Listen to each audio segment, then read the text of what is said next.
नमस्कार, आप city reporter देख रहे हैं। मैं आपके साथ ताबिश कमाल हूँ। मेरे साथ मेरे सहयोगी साजिद है। दिल्ली में एसआईआर के मुद्दे को लेकर हम सड़क से संसद तक संग्राम देख रहे हैं। आज सुबह भी विपक्ष ने एसआईआर के मुद्दे पर जमकर सरकार को घेरा। संसद में समूचा विपक्ष इकट्ठा होकर सरकार के खिलाफ प्रदर्शन करता हुआ नजर आया।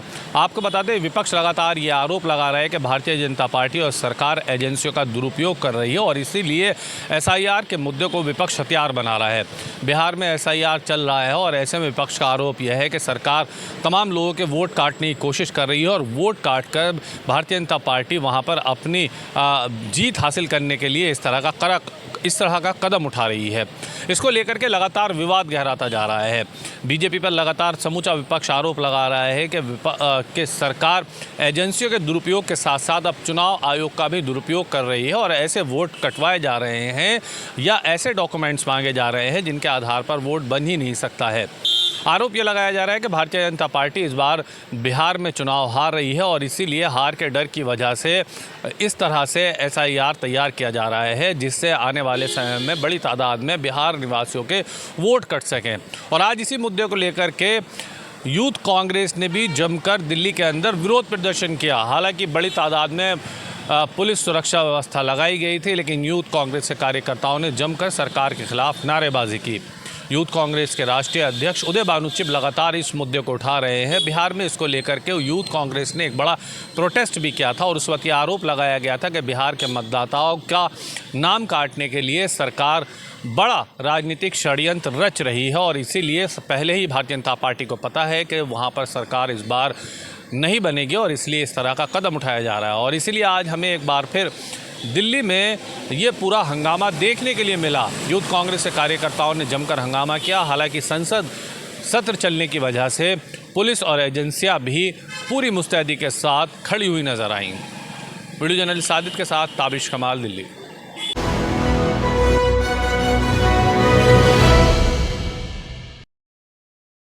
उत्तर प्रदेश में 2027 में विधानसभा चुनाव है और चुनाव के मद्देनज़र देखते हुए योगी आदित्यनाथ, भारतीय जनता पार्टी के प्रदेश लेवल के जितने बड़े नेता हैं, उन्होंने कार्यकर्ताओं नेताओं से कह दिया है कि वो अपने अपने क्षेत्र रहें, अपने अपने क्षेत्र में, अपने अपने विधानसभा में, संसदीय क्षेत्र में लोगों की जो परेशानियां हैं उसका दूर करने का प्रयास करें और ख़ास तौर पे जो योजना और परियोजना चल रही हैं उत्तर प्रदेश सरकार की, केंद्र सरकार की, वो लोगों को बताएँ।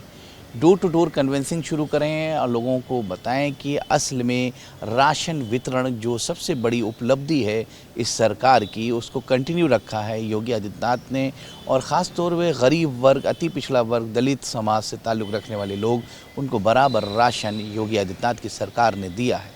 तो तमाम योजनाएं, परियोजनाओं को लेकर उत्तर प्रदेश में भारतीय जनता पार्टी के कार्यकर्ता, नेता जनमानस में डोर टू डोर जाएंगे, लोगों को बताएंगे, कन्वे करेंगे कि अगर योगी आदित्यनाथ की ही सरकार 2027 में रिपीट होती है तो राशन वितरण जो सबसे अहम योजना है वो कंटिन्यू रहेगी।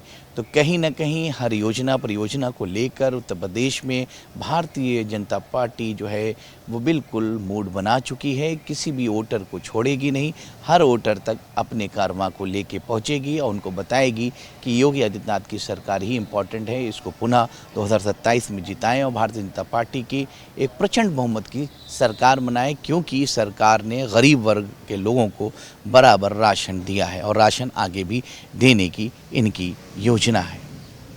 कैमरा सुमित के साथ रजा बद, लखनऊ, जेके न्यूज़।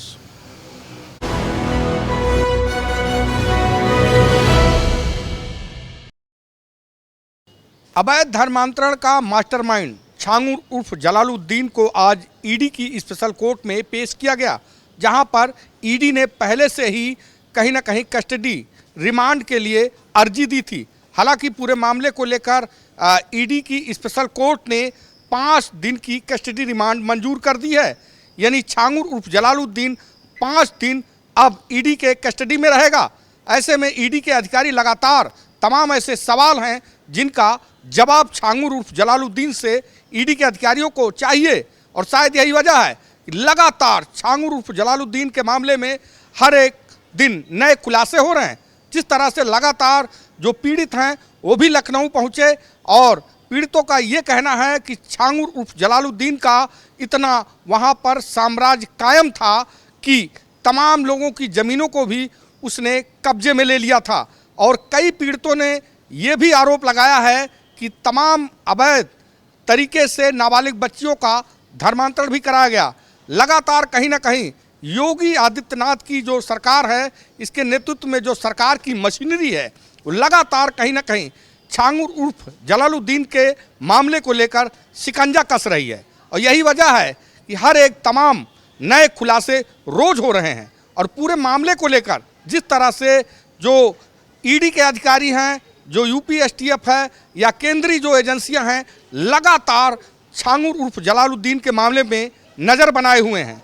और यही वजह है कि आप देखिए कि इंटरनेशनल कनेक्शन भी सामने आया है छांगुर उर्फ जलालुद्दीन का। अब पूरे मामले को लेकर जिस तरह से तमाम पैसों का ट्रांजैक्शन किया गया, उसकी जानकारी अब कहीं ना कहीं ईडी के अधिकारी 5 दिन के कस्टडी रिमांड के दौरान जानकारी हासिल करेंगे। देखने वाली बात यह होगी कि तमाम जो रुपए के लेन देन हुए हैं उसका किस तरह से विवरण और खुलासा हो पाता है। लेकिन इतना ज़रूर है कि छांगुर उर्फ जलालुद्दीन के मामले में लगातार ईडी ने शिकंजा कसना शुरू कर दिया है। कैमरामैन किशन के साथ उमेश मिश्रा, JK 24/7 लखनऊ।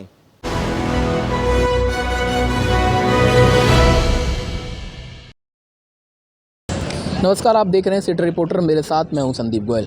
फरीदाबाद के पल्ला थाना क्षेत्र के रोशन नगर में एक दिल दहला देने वाला मामला सामने आया है, जहां पर एक पिता ने अपने 2 बच्चों के साथ कोल्ड ड्रिंक में जहर मिलाकर पहले दोनों बच्चों को पिलाने का काम किया और उसके बाद खुद ही पीकर जो है अपनी जीवन लीला समाप्त कर ली। हालांकि इस मामले में जैसे ही पड़ोसियों की इसकी जानकारी मिली, पड़ोसियों ने तीनों को एक अस्पताल ले जाकर जो है इलाज कराया, लेकिन इलाज के दौरान तीनों की ही दर्दनाक मौत हो गई। अब पुलिस इस पूरे मामले की जांच कर रही है और पुलिस के पहले जो कारण सामने आए उसमें परिवार का कोई कलेश जो है वो बताया जा रहा है। उनकी जो पत्नी थी, निज़ाम जो कि व्यक्ति था जिसने जहर खाया, उसकी पत्नी के साथ पिछले कई महीनों से जो है घर का विवाद चल रहा था और पत्नी जो है पति के साथ नहीं रहती थी और वो अपने बच्चों को छोड़कर अपनी बहन के घर पे जो है पल्ला में ही चली गई थी और लगातार जो है विवाद वो बढ़ता जा रहा था। इसी से तंग आकर जो निजाम है उसने 2 अपने मासूम बच्चों के साथ कोल्ड ड्रिंक में जहर मिलाकर अपने बच्चों की ज़िंदगी और ख़ुद की जीवन लीला समाप्त कर ली। हालांकि अब पुलिस इस पूरे मामले की जांच कर रही है और निज़ाम के परिवार वालों से पूछताछ कर रही है और ये जानने का प्रयास कर रही है कि आखिर सुसाइड करने के पीछे क्या उद्देश्य रहा होगा।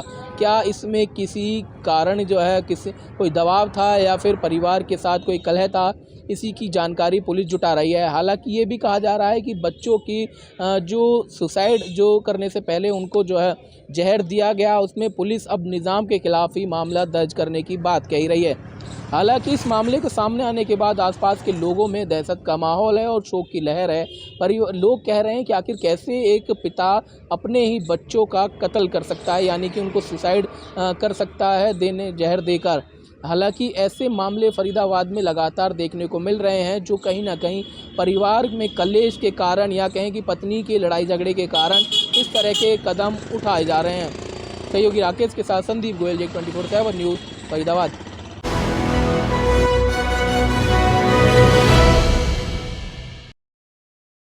नमस्कार, आप देख रहे हैं हमारा खास कार्यक्रम सिटी रिपोर्टर। मैं हूं विजेंद्र सिंह, उत्तर प्रदेश के जनपद संभल से। बात करेंगे संभल में सबसे बड़ी खबर की। आपको बता दें, रात्रि के दौरान ग्रामीण इलाकों में ड्रोन उड़ने की जो अफवाह थी, अब उस पर मुरादाबाद मंडल के DIG मुनिराज ने सख्त एक्शन लेने की बात कही है। बिल्कुल आपको बताएं, बीते 10 दिनों से जो पश्चिमी उत्तर प्रदेश के ग्रामीण इलाके थे उसमें एक सोशल मीडिया पर जानकारी वायरल हुई और उसमें कहा गया कि लगातार रात्रि के दौरान चोर आते हैं और चोर ड्रोन कैमरे से निगरानी कर रेकी करते हैं और रेकी के बाद चोरी की घटनाओं को अंजाम दिया जाता है। आपको बता दें, इस पर हालांकि पुलिस ने पहले भी बयान जारी किए थे कि इस तरह की घटना की कोई पुष्टि आधिकारिक रूप से नहीं हुई है, लेकिन सोशल मीडिया पर जिस तरह से ये रूमर अफवाह फैली, उसके बाद लगातार जो ग्रामीण इलाके थे वो दहशत में थे और लगातार जो ग्रामीणों में युवा थे वो टोली बनाकर एकत्र होकर लगातार गश्त देने लगे। इतना ही नहीं, व्हाट्सएप ग्रुप बनाए गए जिसमें 2-3 किलोमीटर के एरिया में जो गांव थे एक दूसरे को जोड़ा गया और इस ग्रुपों की जो एडमिन थी वो महिलाएं थीं। अब आपको बताएं, इस पर सख्त रुख अपनाते हुए मुरादाबाद मंडल के DIG मुनिराज ने सख्त कार्रवाई की बात कही है। उन्होंने कहा है कि ये महज एक अफवाह है और एक रूमर है। इसको लगातार जो लोग हैं, जो असामाजिक तत्व हैं, वो लगातार इस अफवाह को फैला रहे हैं। इस तरह की घटना की कोई पुष्टि पूरे मुरादाबाद मंडल में नहीं हुई है। उन्होंने बताया कि एक प्लास्टिक खिलौने के रूप में एक ड्रोन जनपद संभल के खेतों में मिला था, एक अमरोहा में और एक रामपुर के टांडा में मिला था। ये तीनों महज एक प्लास्टिक के खिलौने थे जो इन्हें ड्रोन के रूप में थे। इसके अलावा कहीं भी ड्रोन उड़ने की किसी भी व्यक्ति ने साक्ष्य के साथ पुलिस के सामने प्रस्तुत होकर कोई दावा नहीं किया गया है और ना ही कोई ऐसी घटना कहीं हुई है। रात्रि में जिस तरह की अफवाह उड़ाई जा रही है कि ड्रोन उड़ाए जाते हैं, जितने भी मुरादाबाद मंडल में ड्रोन वाले थे, जो शादियों में, विवाहों में ड्रोन उड़ाते हैं, सबको बुलाया गया। पुलिस द्वारा उनसे पूछताछ की गई, उनसे जानकारी की गई, तो सबने कहा कि हमने किसी ने व्यक्ति ने रात्रि में ड्रोन नहीं उड़ाया है। अब इन ऐसी अफवाह फैलाने वाले लोगों के खिलाफ डीआईजी ने सख्त रुख अपनाया है। उन्होंने कहा है कि इस तरह की अगर अफवाह फैलाई जाती है तो उस व्यक्ति के खिलाफ सख्त कार्रवाई की जाएगी। पुलिस लगातार ग्रामीण इलाकों में लोगों को जागरूक कर रही है, लोगों को बता रही है कि ये महज अफवाह है, आप लोग डरें नहीं, क्योंकि रात्रि में जिस तरह से लोग रात भर जागकर गश्त दे रहे हैं ग्रामीण इलाकों में, उसके लिए अब पुलिस जागरूक कर रही है। हालांकि डीआईजी ने अब साफ कर दिया है कि अफवाह फैलाई तो अब कार्रवाई होगी। मैं अपने सहयोगी कैमरामैन के साथ विजेंद्र सिंह, JK 24/7 न्यूज, जनपद संभल।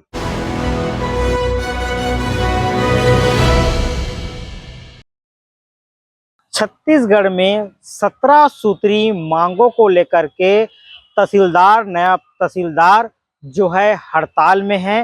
राज्य सरकार के खिलाफ वो मोर्चा खोल दिए हैं।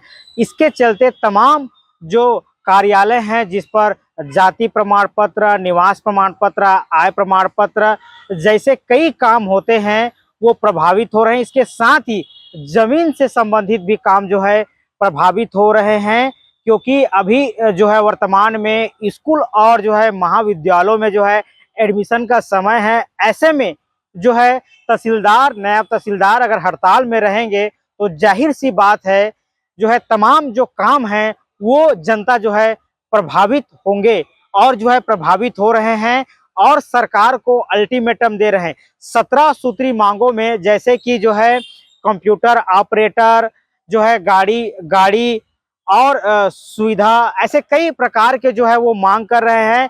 उनका आरोप है कि ये मांग लंबे समय से राज्य सरकार से किया जा रहा है, लेकिन सरकार जो है उनके जो ये मांग है उनको सुन नहीं रही है। इससे पहले भी जो है तमाम जो अधिकारी है नायब तहसीलदार के, वो जो है यहाँ के राजस्व मंत्री टंकराम वर्मा से भी मुलाकात की थी, मगर कुछ ठोस कदम नहीं निकला, जिसके चलते जो है पूरे छत्तीसगढ़ के 33 जिलों में जो है जिला मुख्यालय में जो है चरणबद्ध आंदोलन में है। आज पहला दिन है और रायपुर के तूता धरना स्थल पर सैकड़ों की संख्या में जो है नायब तहसीलदार हड़ताल में है और उनका एक ही नारा है, संसाधन नहीं तो काम नहीं। उनका कहना है अगर सरकार इनकी मांग को जल्द से जल्द पूरा नहीं करती है तो आगे ये चरणबद्ध आंदोलन बढ़ेगा और जाहिर सी बात है अगर आंदोलन को और आगे तक लंबा खींचेगा तो जाहिर है जनता का भी जो है प्रभाव इस पर दिखेगा। ऑफिसों पे काम ठप दिखेंगे। अब देखना ये होगा ये हड़ताल के बाद क्या सरकार जो तहसीलदार, नायब तहसीलदार हैं उनकी सूद लेती है कि नहीं, उनके मांग पूरा करते हैं कि नहीं, तो देखने वाली बात होगी। कैमरामैन नोमेश के साथ शंभू राय, JK 24 न्यूज, रायपुर।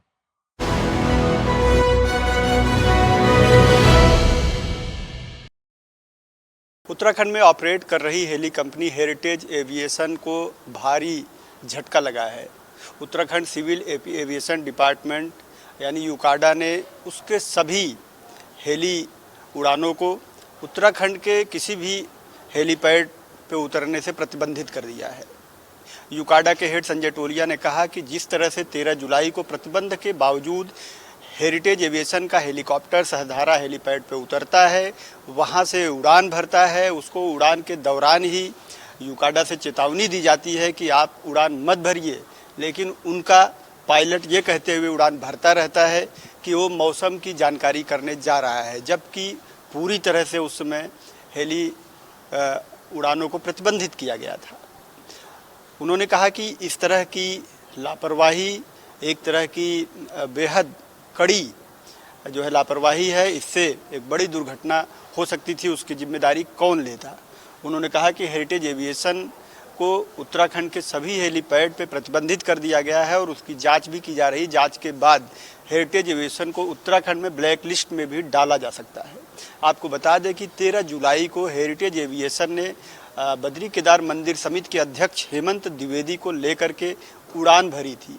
न केवल सरधारा हेलीपैड से एक अवैध उड़ान उसने संचालित की, बल्कि केदारनाथ के सिरसी हेलीपैड से केदारनाथ तक 2 शटल भी ऑपरेट किया, यानी सिरसी से 2 बार हेलीकॉप्टर केदारनाथ गया।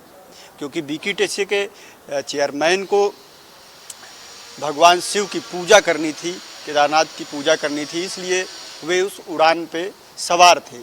हालांकि उन्होंने इससे अपना पल्ला झाड़ते हुए कहा है कि उन्होंने हेलीकॉप्टर बुक किया था और उन्हें इस बात की जानकारी नहीं थी कि उड़ानें प्रतिबंधित हैं।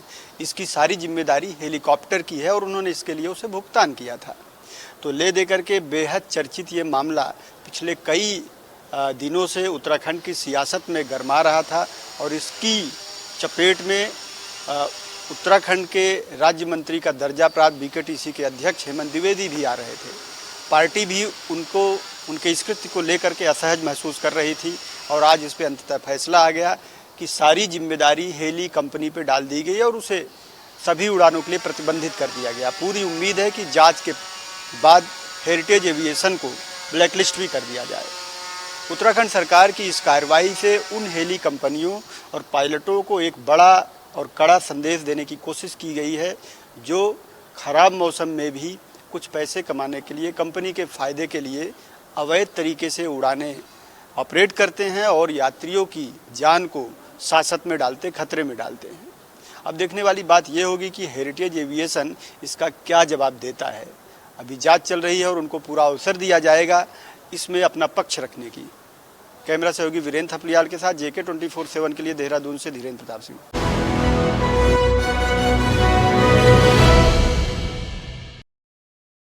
नमस्कार, आप देख रहे हैं हमारा खास कार्यक्रम सिटी रिपोर्टर और मैं हूं धनराज गर्ग। राजधानी देहरादून से बात करेंगे उत्तराखंड के यातायात की और जाम से जूझते हुए लोगों की, क्योंकि लगातार उत्तराखंड के अंदर कहीं ना कहीं देखा जाता है कि जो जाम है लगातार देखने को मिलता है और इसके साथ ही जो सड़क हादसे हैं वो भी बढ़ते हुए नज़र आ रहे हैं। क्योंकि पिछले दिनों यदि देखा जाए तो उत्तराखंड के अंदर कई ऐसे बड़े हादसे हुए हैं जिसमें कहीं ना कहीं देखा जाए तो कई लोगों ने अपनी जान गंवाई है। और इसी तरीके से देखिएगा कि लगातार जो हादसे हैं वो रुकने का नाम ले रहे हैं, क्योंकि कल देर रात भी जो डोईवाला टोल प्लाजा है उस पर एक बस पलट गई। आखिर कारण क्या रहा, इसके पीछे भी कहीं ना कहीं तेज़ रफ्तार का कारण है और तेज़ रफ्तार पर कहीं ना कहीं पुलिस प्रशासन लगातार कार्रवाई भी करता है, परिवहन विभाग कार्रवाई करता है, लेकिन उसके बावजूद भी जो तेज़ रफ्तार है वो रुकने का नाम नहीं ले रही। क्योंकि लगातार हम देख रहे हैं राजधानी देहरादून के अंदर जो तेज़ रफ्तार है गाड़ियों की वो कहीं ना कहीं लोगों की जान लेते हुई नज़र आ रही है। इसी तरीके से कल एक मामला राजधानी देहरादून में भी आया जहाँ पर एक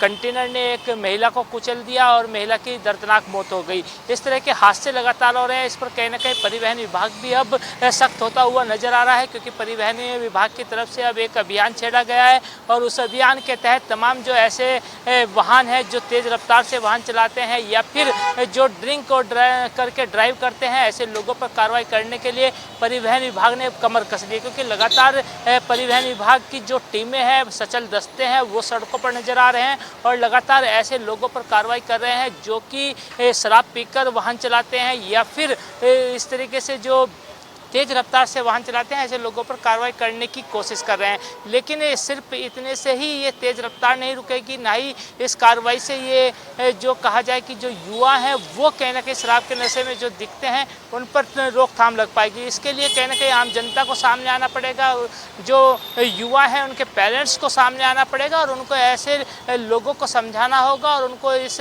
रफ ड्राइव और जो ड्रिंक करके ड्राइव करते हैं उससे बचाना होगा, तभी जाकर ये हादसे रुक सकते हैं। इसके लिए लगातार भले ही प्रशासन कितने ही प्रयास कर ले, लेकिन जब तक पेरेंट्स की सहभागिता नहीं होगी तब तक ये हादसे रुकने का नाम नहीं लेंगे। कैमरा सहयोगी वीरेंद्र थपलियाल के साथ धनराज गर्ग, JK 24/7 न्यूज़, देहरादून।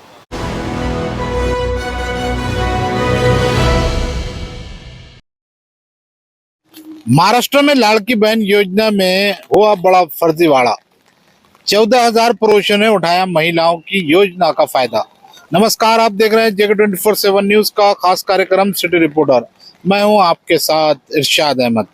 बात करते हैं महाराष्ट्र की एक योजना की, जो लाड़की बहन योजना है। महाराष्ट्र सरकार की बहुचर्चित लाड़की बहन योजना में एक चौंकाने वाला फर्जीवाड़ा सामने आया है। महिलाओं की आर्थिक सहायता के लिए शुरू की गई इस योजना में करीब 14,298 पुरुषों ने फर्जी तरीके से लाभ उठाया है। इस योजना के तहत राज्य की महिलाओं को हर महीने 1,500 रुपये की आर्थिक सहायता दी जाती है, लेकिन जांच में सामने आया है कि लगभग 14,000 पुरुष महिला बनकर या गलत पहचान के जरिए 10 महीनों तक इस योजना का पैसा लेते रहे। इन अपात्र लाभार्थियों की वजह से राज्य सरकार को अब तक 21.44 करोड़ रुपये का नुकसान हो चुका है। चौंकाने वाली बात यह है कि इस योजना ने विधानसभा चुनाव में महायुति सरकार को बड़ी जीत दिलाई थी, लेकिन अब यही योजना सवालों के घेरे में है।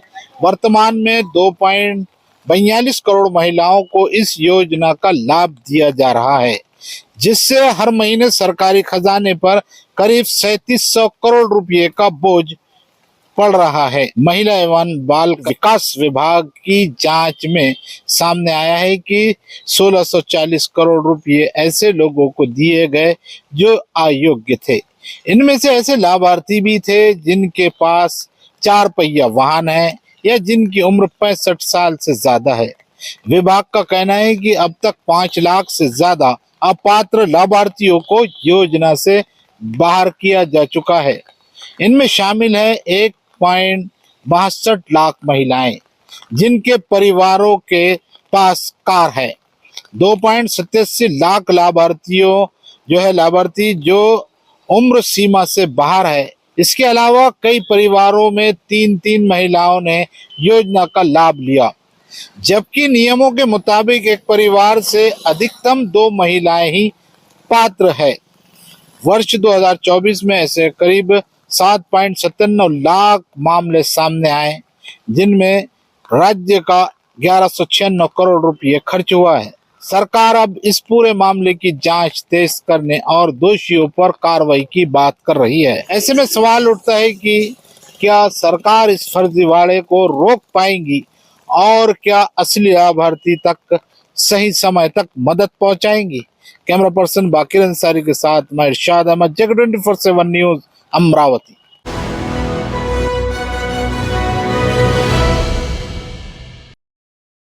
नमस्कार, आप देख रहे हैं जेके 24/7 न्यूज़ का खास कार्यक्रम सिटी रिपोर्टर और मैं हूं रामनंदन साहू।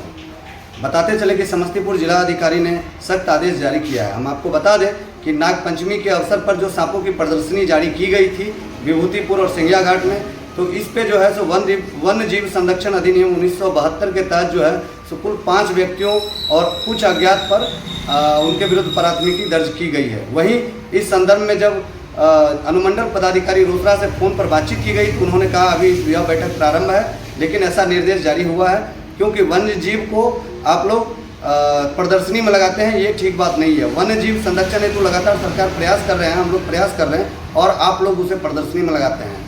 तो इसके लिए जो भी प्रदर्शनी कर रहे हैं वन्य जीव की, सांपों की, उन सब के ऊपर जो है तो प्राथमिकी दर्ज की गई है। और वहीं सावन मास के तीसरे सोमवारी पर दरभंगा जिला के कुशेश्वर स्थान में बाबा कुशेश्वर की नगरी, जो दूसरा देवघर भी कहा जाता है, वहाँ लाखों की संख्या में श्रद्धालु जलाभिषेक करते नजर आए। और वहीं प्रशासन की भी व्यवस्था वहाँ देखने को मिली।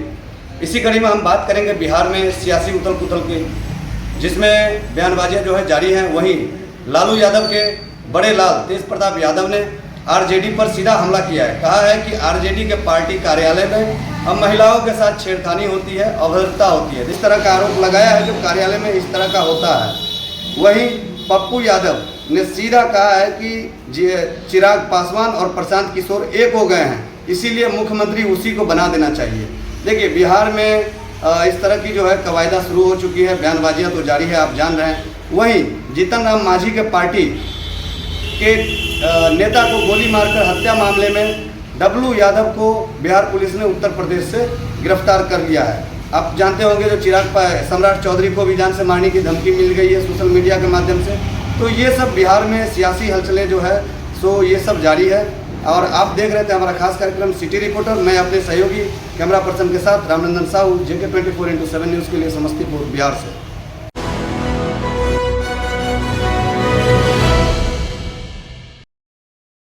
रहे सिटी रिपोर्टर, मैं सुनील कुमार। कानपुर के पिल्लौर थाना क्षेत्र में 3 भाइयों को जमीनी विवाद में हुआ विवाद इस कदर हुआ कि गांव में ही देवसाव गांव है, वहां पर विवाद हुआ। जमीन को लेकर तीनों भाइयों में लाठी डंडे चले, महिलाओं को भी गंभीर रूप से चोट आई। वहीं एक भाई के ससुराल के लोग भी पहुंचे और परिजनों को लहूलुहान करने का उनका भी हाथ रहा। जिस तरीके से अगर बात की जाए, ये जमीनी मुद्दे को लेकर कानपुर में जगह जगह पे विवाद छिड़ता है। और ऐसा ही ये जो पारिवारिक की अगर बात की जाए तो पारिवारिक आपसी विवाद में इस कदर हुआ कि दूसरे लोग भी इसमें कूदने पे महिलाओं को जो गंभीर चोटें आई, जो उनके लाठी डंडे चले, उनके ऊपर सर पे कई तरीके से वार हुआ। वार होने के बाद बिल्हौर CHC में इनको भर्ती कराया गया, वहां पे इनका उपचार चल रहा है। वहीं की अगर बात की जाए तो जिस तरीके से इनके ऊपर जो लाठी डंडे बरसाए गए, बरसने के बाद बिल्हौर पुलिस तुरंत जो है इनकी तहरीर पर मुकदमा दर्ज कर लिया गया। ऐसे में देखने वाली ये बात ये है, जिस तरीके से ये विवाद आपसी विवाद को लेकर कहावत एक कही गई है कि जब घर में बड़े लोग होते हैं तो उस घर में बैठ के ही समझौता किया जाता है, मगर यहाँ पे समझौता नहीं हुआ, यहाँ पे सिर्फ लाठी डंडे चल गए। अब ऐसे में बाहरी लोग कूदे और उसमें लाठी डंडे में शामिल भी हुए। जिस तरीके से ये विवाद हुआ, विवाद को देखे गांव में लोगों में भी दहशत का माहौल फैल गया। पूरे मोहल्ले के लोग जो है सनसनी फैली कि जब जिस तरीके से लाठी डंडे चलने के बाद घायल हुए, बच्चे भी शोर शराबा मचाते रहे। घायलों को उपचार के लिए भेजा गया। उपचार के बाद पुलिस को तहरीर दी गई। तहरीर पे मुकदमा दर्ज कर गिरफ्तारी की बात कही जा रही। वीडियो सहयोगी के साथ सुनील कुमार, JK 24 न्यूज़ कानपुर।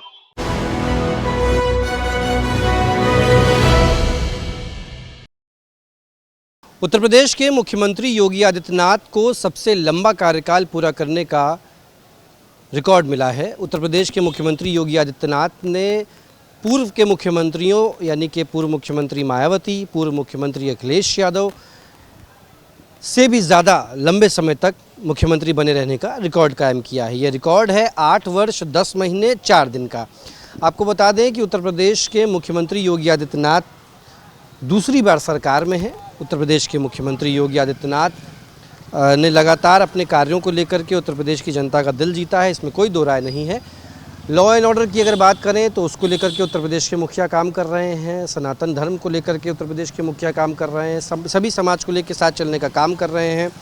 सभी जगहों पर पुलिस की व्यवस्थाओं को बेहतर और सुदृढ़ बनाने का काम किया गया है और अब जाकर उत्तर प्रदेश के मुखिया को सबसे लंबा कार्यकाल पूरा करने का रिकॉर्ड मिला है। ये अपने आप में एक बड़ी खबर है उत्तर प्रदेश के लिए। उत्तर प्रदेश में अब तक के जो भी मुख्यमंत्री रहे उनका कार्यकाल इतना लंबा नहीं चल सका। डबल इंजन की सरकार में उत्तर प्रदेश के मुखिया योगी आदित्यनाथ के लिए ये अपने आप में एक बड़ा रिकॉर्ड स्थापित किया है। बताया जाता है कि गोविंद वल्लभ पंत के बाद उत्तर प्रदेश के मुख्यमंत्री योगी आदित्यनाथ ने ये रिकॉर्ड तोड़ा है। 8 वर्ष 10 माह 4 दिन का ये रिकॉर्ड अपने आप में बड़ा रिकॉर्ड स्थापित किया गया है। आम जनता भी इसको लेकर के बेहद खुश है। उत्तर प्रदेश के मुख्यमंत्री के रिकॉर्ड तोड़े जाने पर भारतीय जनता पार्टी के कार्यकर्ता उत्तर प्रदेश के भारतीय जनता पार्टी कार्यालय में जश्न मना रहे हैं और हर जगह पर, हर जिला स्तर पर भी इस बात का जश्न मनाया जा रहा है कि प्रदेश के मुखिया को लंबा समय हो गया प्रदेश की व्यवस्थाओं को चलाते हुए। हालांकि बात करें पूर्व मुख्यमंत्रियों की तो सभी मुख्यमंत्रियों ने अपने अपने कार्यकाल के दौरान सरकार को चलाने का काम किया, प्रदेश की जनता के लिए काम किया। लेकिन प्रदेश के मुख्यमंत्री योगी आदित्यनाथ की अगर बात करें तो प्रदेश के मुखिया का सबसे लंबा कार्यकाल देखा जा रहा है और आम जनता के लिए जो सुदृढ़ व्यवस्थाएँ हैं वो प्रदेश के मुखिया द्वारा दी जा रही हैं। वीडियो जर्नलिस्ट किशन के साथ गौरव पांडे, JK 24/7 न्यूज़, लखनऊ।